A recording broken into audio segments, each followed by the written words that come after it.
Welcome to Illuminating Catholics, podcast of the Diocese of Sioux City. I'm Dawn Prosser, Director of Communications for the Diocese. Together with Carmen Bauer of the Faith Formation Office, we will shed light upon topics of faith in the modern church. Our guests include Catholic clergy, religious sisters, and other experts in their fields to help us understand what's happening in the church today. We will explore issues, even the tough ones, and to find answers to common questions about Catholicism. Thank you for joining us for today's Illuminating Catholics, shedding light to understand the modern church. Welcome back to the Illuminating Catholics podcast. I am Carmen Bauer, the Director of Faith Formation for the Diocese of Sioux City. And I am Dawn Prosser, Director of Communications for the Diocese. Thank you all for joining us for today's episode. Stormy Poss of Rachel's Vineyard organization is live and in our studio today in Sioux City. She's going to explain the good work of Rachel's Vineyard and an upcoming retreat here in the Diocese of Sioux City. So welcome, Stormy. Thank you. Thanks for joining us. This is such a treat. So a lot of Catholics may have heard the term Rachel's Vineyard or seen the notices in their bulletin over recent years. I know I have. But they may not be sure about what this is. It could be a new topic for everyone. Can you just kind of give us a little snapshot about Rachel's Vineyard and the mission of the ministry? Absolutely. It was started by Teresa Burke, and she was a psychologist. And as she was interviewing or counseling young women, she realized that 8 out of the 10 women that she was counseling that had an eating disorder had also had an abortion. And she thought, well, this can't be just a coincidence. And so she started diving deeper into it and just started finding that women that had abortions just had also other things that would cause them to do harm and not even realize that they were doing it, that it might be coming from that. So she got together with Father Pavone and others, and through the Holy Spirit, they came up with Rachel's Vineyard, which is a weekend retreat to help women and men and anyone affected by an abortion to find healing. Basically, what it really comes down to is they may have turned to God, but they can't believe that God can forgive them because they can't forgive themselves. And so that's what Rachel's Vineyard is all about, is a weekend away. A lot of people have had counseling and they still can't get past it. And I believe that the reason for that is they have their busy worlds, they go for an hour counseling and then back into their busy worlds. And they really can't get to the root of it in that kind of a situation or scenario. And so Rachel's Vineyard, being that it's a weekend retreat, lets them focus on them through Jesus, through the scripture, and heal in an atmosphere that there is no outside events that are coming at them, and they just get to spend that kind of time on what was before the abortion, what was the abortion, and then what's happened since. Did you mention, and I didn't catch it, when this ministry started? Seems like it's been around a while. It's been around for a long time. Yeah. I know that they have 1,000 retreats, 50 states, 17 countries. We'll put the web address for Rachel's Vineyard in the show notes so people can access that at any time. So when did you become involved in this ministry, and how long ago maybe? So I became involved in this ministry actually when I was outside of an abortion clinic at 40 Days for Life and was just praying. And of course, obviously, we want to try to, not have the women have the abortion and go through the pain that we know that's going to come with it. But there was a young lady, it happened to be my hour, and it was after the abortion. So we would be out there before the abortions, and then we would leave.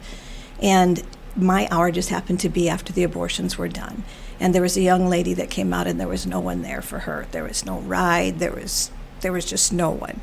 And there's a line that you cannot cross to go to them. So I told her, you come to me. And so she did. And I held her, and I realized, and so I asked people that were praying at 40 Days for Life, I said, where are we when they come out? I know we're there before they go in, but where are we when they come out?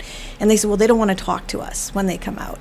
And I said, I get that, but still, where are we in love, when they come out? And somebody said, well, you should check into Rachel's Vineyard. That sounds like something you might be interested in. I had never heard anything about it. So I thought, okay, well, I'll go to a Rachel's Vineyard retreat with much apprehension. I thought, what are the women going to think? I have not had an abortion, so what are they going to think about me being there? And so I really was apprehensive to go there.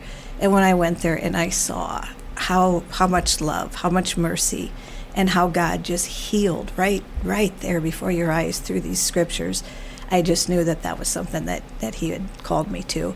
But it did take about 8 or 9 years before I was able to do my first retreat. We didn't have a bishop, so I couldn't ask anybody to do that. There had to be an approval through that. And I tend to, when I want to go do something, I'm going to go do it. And this is something I didn't do that with. I stayed patient and I waited for God to open the door on the right time. And he did. And then when he did, everything just fell into place. What a powerful story. Thank you. Do you find, and maybe in your discussions or your work with Rachel's Vineyard, do you find that women and men, like you said, anyone affected by the pain of abortion, do they wait for many years before they start seeking healing, or soon after, or does it just really depend on the individual? No, there's definitely a waiting period. You don't even really talk to anybody anywhere from 1 to 3 years after an abortion. They bury that so deep, and there's a lot of feelings that go with that. They had a lot of support to have that abortion. Yes, you should do this. Yes, you should do this. But after the abortion, there's no one to listen to them. And there becomes a lot of resentment, anger, things like that. They are not willing to talk about it at all. It's too painful. And I would say probably about the 7 to 10 year is probably a spot where they start to think about that. Maybe they've gotten married. Maybe they've had children. Who knows what the reason is. Maybe they've had counseling, that where they're ready to talk about that. What is always surprising to me is the women that wait 40 and 50 years, and I've had those at my retreat, that they've waited all those years and still cannot. That's the piece that they really need to resolve in their own hearts and in their own soul. And so it's so beautiful when somebody does come that has been that long. You just wish that they would have come so much sooner, because I think that it would have been a little bit different in their lives. I can certainly see that. I will mention that we got a flyer from you to distribute, and that's why it's like, hey, we should bring that Stormy onto the show. Is that generally the way? Because like you mentioned, might be someone that's been 7 to 10 years, 40 years. How do most people hear about Rachel's Vineyard? So I guess our main communication is through this Catholic side is the bulletins. We do that through that, and we do it on the radio stations. I go to the different radio stations in the different states, because quite honestly, a lot of people from this area are not going to want to come to a retreat right here. They're just not going to do that. So they will look for something 2 to 5 hours away, to go to. So I advertise in Sioux Falls, Omaha, the Des Moines station that's not necessarily in our diocese, things like that. We put it down at Mary's Choice. We put it on the bulletin out there for people that are, maybe going to school back and forth at WIT and things like that. We've put it into the colleges. They've allowed us to do that before, but like I said, that's really not the place, because they're just not ready to acknowledge that or deal with that in any way. And then it's just kind of word of mouth. I go to different groups, even to the grandparents, because sometimes grandkids tell their grandparents things they don't tell their parents. And I just say, if you know this, you just have to realize that there is a place for them to go, and you need to, come with them if you want to, if they're comfortable with that. So that's just kind of the way that we do it, by word of mouth. Unfortunately, I will say this, that we've tried to get into the other churches and things like that, and we've not been able to do that, and that makes me very sad, because there's so many women and men that are hurting through this, through all denominations. So that's where we do our advertisement. I remember seeing, long before we had online and internet, I remember seeing things in the parish bulletin, Rachel's Vineyard. So that's, I think, any way that you can get the word out. And I was going to ask if you've had people of different faith backgrounds coming to the retreats. We definitely have had that, but they've seen it maybe on a bulletin board, or a billboard. One had it on a billboard. And so, yes, we absolutely do have them of different faiths. There is a Catholic retreat, and then there's a non-denominational retreat. And basically the only difference between the two is that one is run by a priest and one is run by a pastor. But that's really the only difference. The exercises are exactly the same. We do offer the confession at our retreats, but I have found that anybody that's not Catholic, they're able to come just get some spiritual direction from the priest as well, and they always take advantage of that. I'm very conscious of that, and I've asked that question to our non-Catholics that have come to the retreat. Did they feel in any way that, there was any kind of a push or any kind of thing like that, or did they feel comfortable, in that setting? And every single time they just say absolutely, that they have felt just loved.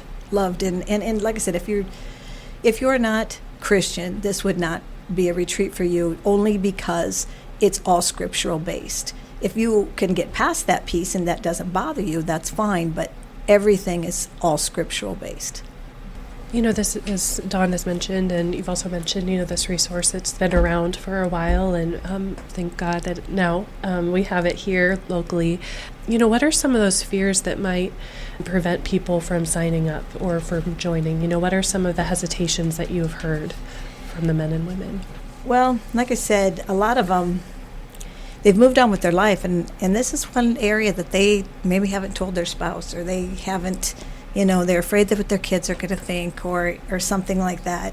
And they're just plain scared. I mean, it's been buried so deep for so long, and they're afraid to bring it back up again. It's a wound. I mean, I tell women when I'm on the phone with them, this is not going to be easy. This is tough work, but you will never regret that you did this work.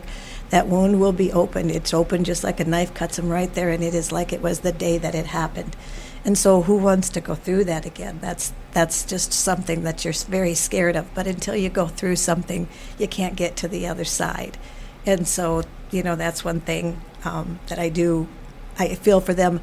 I understand a little bit where their fear comes from. I was 18 years old and found myself pregnant as well, and I had a great support system, but was scared to death of what my peers would think, scared to death what my parents would think. And so I know what that fear is, and by the grace of God, I had a mother that was absolutely fantastic and reminded me immediately, that every child is a gift from God, and this is something we'll get through. And I mean, she's my first child, and I also had a partner that of course is my husband now, that it was so crazy about kids, it was unbelievable. But most women do not find themselves in that situation and don't have that support system. So I can understand what that fear is, because I had that same fear. And so they had that fear going into the abortion, and that's part of the reason they chose to do that. Then they get done with the abortion, and that fear of somebody now finding that out is the same kind of fear as when they find themselves absolutely lost of what am I going to do now, and what are people going to think if they find out. Definitely. And, being Catholic, we're so known for our pro-life stance with our prayer vigils and for our advocacy, supportive pregnancy resource centers, even Mary's Choice. And those are all so wonderful and such good things that I know that you've given so much of your life to support so many of the pro-life causes. For men and women who are Catholic who have participated in an abortion, I would imagine there being just that additional sense of shame, because our faith is so strongly vocal about abortion. So how does Rachel's Vineyard approach that from the faith standpoint? That's a really good question. So I agree with you 100%. We talk about that Catholic guilt, and it's true. It is there. It's ingrained in us when there's a sin and you need to go to confession and things, and that's where that problem comes in. Is when they do go to confession, they do believe in that, and then they still won't allow themselves to heal, and they can't understand that, because that's part of their faith. I've confessed this should be good, and I should be able to move on now. But they haven't forgiven themselves. That's really what it comes down to. So 1 in 4 pregnancies end in abortion. So for us to think that as Catholics we're not right in the middle of that, we are. But sitting in the pews, for the ones that are sitting in the pews and they hear that, oh my gosh, it's even worse. It's because our church says no, that, we do preach against it in homilies and things like that. Even more shame, I think, comes to people that are in the Catholic faith. And I just want them to know, please, God is merciful, and there isn't but one judge. And he's the one that wants to heal you through his love and his mercy. So please don't allow yourself to go through this anymore, but come get the healing that you deserve. And that's so beautiful. And I know I remember hearing Abby Johnson one time talk about how when she was the director of her pregnancy clinic, she would have Catholics have abortions with rosaries in their hands, so it really is a reality that we cannot ignore, that there are men and women in our pews. And as Catholics, when we encounter someone who might be sensitive to the issue of abortion, and even if we don't know for sure one way or the other their involvement, how can we act compassionately towards them? How can we open a door to conversation and healing rather than, causing more hurt or inflicting more pain? Well, I think first and foremost, we have to recognize that we all sin and we all do things that separate us from God. So if we can have that at the forefront of our mind, then we can take away any kind of judgment that we might have on somebody else's sin. The second thing is we do have to remember, like I said, we are not the judge. Our job is to love and show mercy.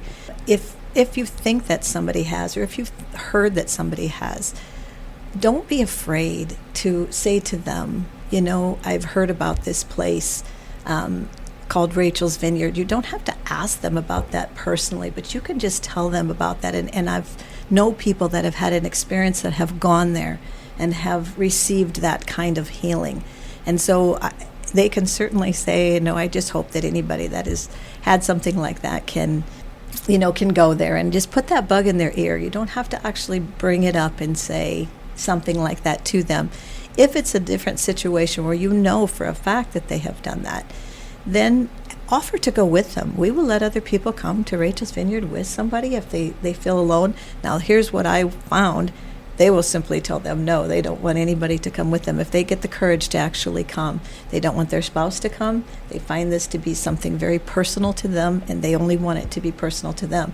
The beautiful part of it, involving the spouse is on the last day there is a memorial service, and we encourage them to invite people to that memorial service and their loved ones to come to that, because that's something that they can share together and actually see the pain that their loved one is in, and they can comfort them and love them through that. And if they share that with them, then that's something, there's a bond there that happens that all of a sudden they are a part of this, and this abortion, that child becomes live to them, and they will celebrate that child from there. It's not a shameful thing anymore. They introduce that child into their family, and that child becomes part of their family, and they then can talk about this in a loving way.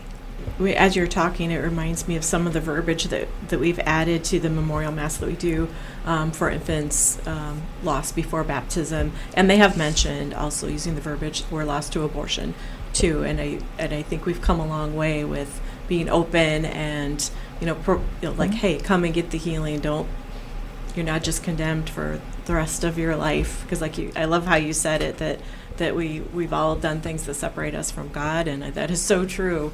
So what you're saying just kind of reminded me of that, and I do hope more people will get the healing that's available to them through the church. You're not separated from the church. You had mentioned earlier in the episode that, and I looked on the website too, there's a humongous list of retreats all around the country and around the world. And you also mentioned that some people might prefer to go not to Sioux City, and I know that one is coming up this month.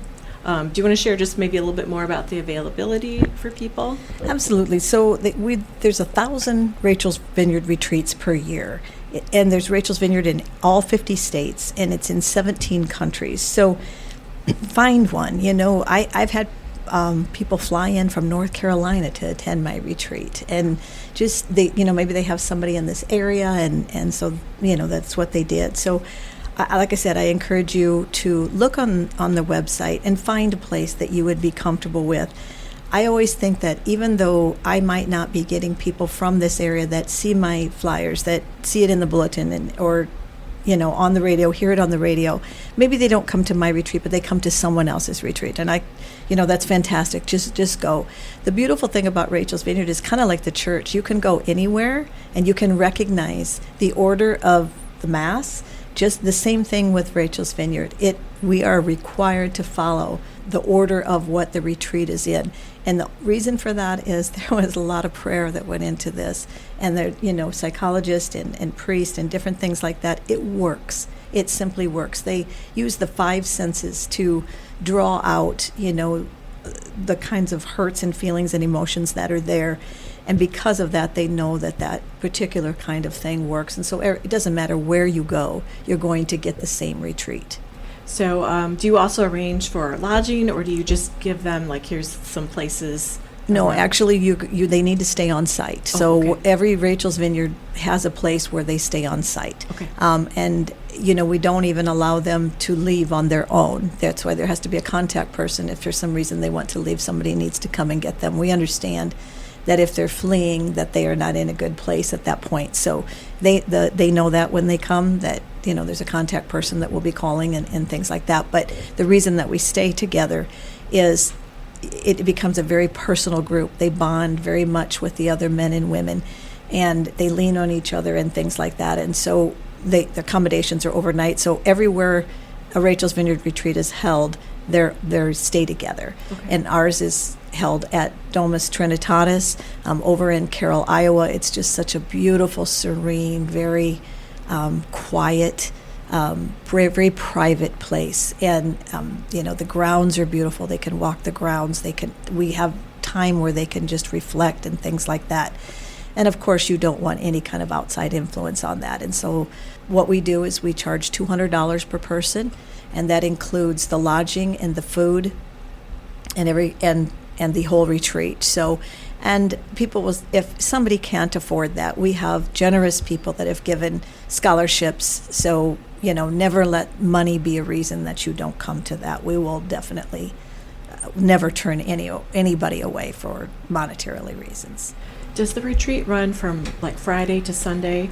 The retreat does run from Friday to Sunday.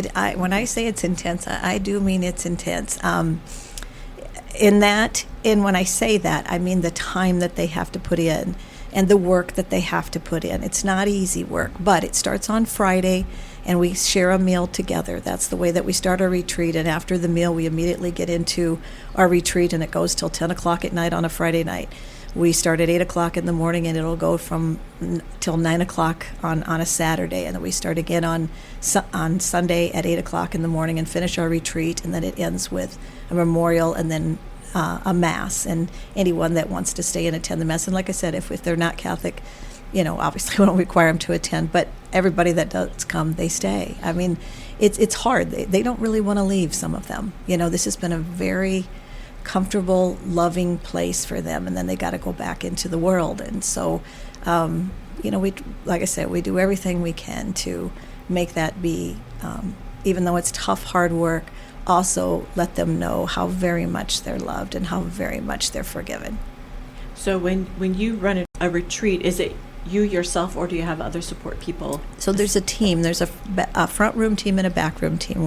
What we call the front room team is a priest, a licensed counselor, the facilitator, and then there's two other people that handle, I guess I call them props, but there's music that goes along with that. And like I said, they use those senses, the sense of smell. We use wildflowers in one of our actual wildflowers and things like that, because we want them to place themselves.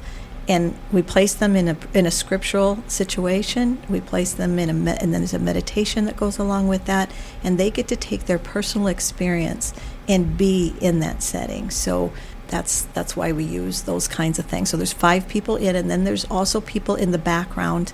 At our particular retreat, we are very blessed. We have the nuns that are there, and they are in the chapel the entire time praying. We don't really see them during the retreat, but they're behind the scenes. And then we're also very blessed that the town of Carroll, Iowa, their parishioners bring home-cooked meals and things like that, because we want them to feel, that they are very loved. I'm guessing from the way you're describing the environment, it's probably a little smaller, more intimate group, not 200 people. No, definitely not. I went to a retreat that was 20 people. In my opinion, that one was way too big. I typically mine are around 5 people. That's 5 to 8 is kind of the sweet spot, I think, of how many people are there. You can give them the individual attention that they need and things like that. I know other people run bigger retreats, but I don't think it's really recommended. And if you do run a retreat where there's 20 people, then the exercises are broken to half, and 10 go one way and 10 go the other. So I personally would think never more than 10, but that makes sense. And you talked about the cost, and don't let that scare anybody because there are scholarships available. And how would they sign up if they are interested? So our website is Rachel's Helpers of Iowa @gmail.com. You can go there and send an email or call 712-898-5550. Or you can also go to the website, and the website is rachelsvineyard.org, and that will give you a ton of information on what Rachel's Vineyard is all about. And then there's a drop-down box to be able to pick a state that you want to go to, and once you go to the state, it'll tell you what city is holding a retreat and what their dates are. Those dates are always out there at the very beginning of the year, so you can work around your schedule and choose where you want to go. Especially if they're going to travel a little bit. So, yeah, and we'll put all that in the show notes so people don't have to back up on, on their device, like, oh, I need to get that again, just to make it easier on everybody. Do you have any final comments about anyone who's been hurt by abortion? Just words of encouragement. I guess my main words of encouragement are, if you're listening to this, God is calling you. He's saying it's time. He's saying, come see me. Come be one with me. Reunite with me. Let me heal your broken heart. I guess I don't think of anything as a coincidence but a God incidence. And so therefore, if you're hearing this, please know that He's calling you, and He's been calling you for a long time. And it's just up to you to say yes. Yeah, thank you, Stormy, so much for joining us. And as an aside, before we wrap up, I think what you witnessed, Stormy, is such a beautiful example of God placing an invitation on your heart to say yes to a call to build His kingdom, to bring reconciliation, to bring peace. And that's just a beautiful witness that I've observed for several years. And I hope that our listeners, are encouraged by that if God is calling you to start a ministry, to be a part of a ministry, don't be afraid to say yes, because He will provide for you. And through that, He'll be able to use you as an instrument to bring His grace and His healing to others. So thank you, Stormy, so much for your time today, but also for your work in the pro-life field and that healing ministry as well. So thank you for joining us and for sharing the information about the Rachel's Vineyard retreat that is coming up. Make sure to check out our show notes for more information. And thank you to all of our listeners for including Illuminating Catholics in your day. And be sure to subscribe so you don't miss an episode. Thank you for listening to this episode of Illuminating Catholics, shedding light to understand the modern church. Follow us for more episodes on topics of the Catholic faith. For more diocesan news, visit lumenmedia.org.